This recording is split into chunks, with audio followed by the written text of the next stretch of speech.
So, ito yung kuwan niya, huli natin, pan para makita natin yung corner 1. Ito yun. Ito yung corner 1 natin. So, ulit 1 to 2, 10.40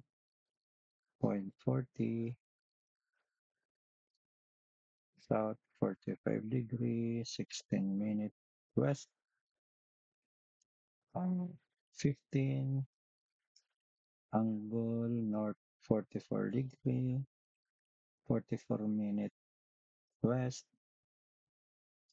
uh, 10.4 north, 45 degree, 16 minutes east, uh, 15 angle south, 44 degree, 44 minutes east. So, ito na yung lote niya.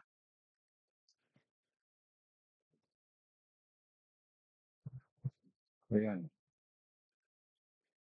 Kunin natin yung geographic coordinate ng mga corner.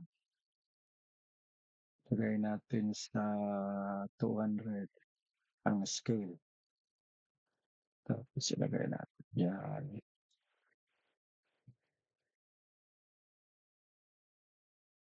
Sandali lang, tanggalin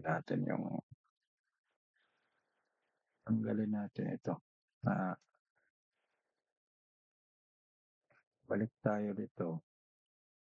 Tanggalin natin to. 1. Ito yung 1 niya. Tapos,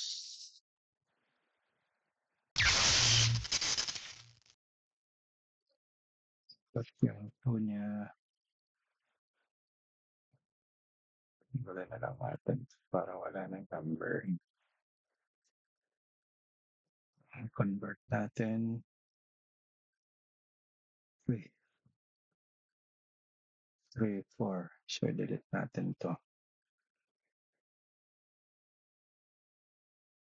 Ito na lahat yung mga ano niya, yung mga coordinates niya. So, open tayo ng Google Earth.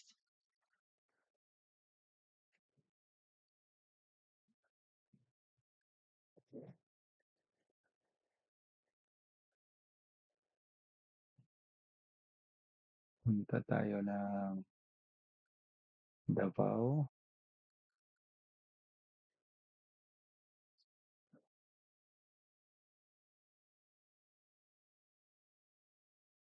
So,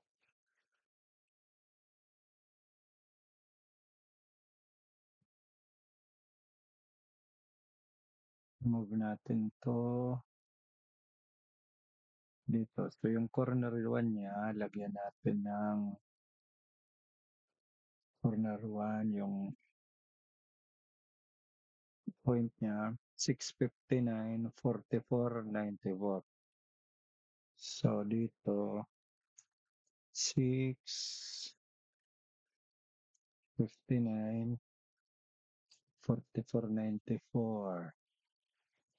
54, 94, then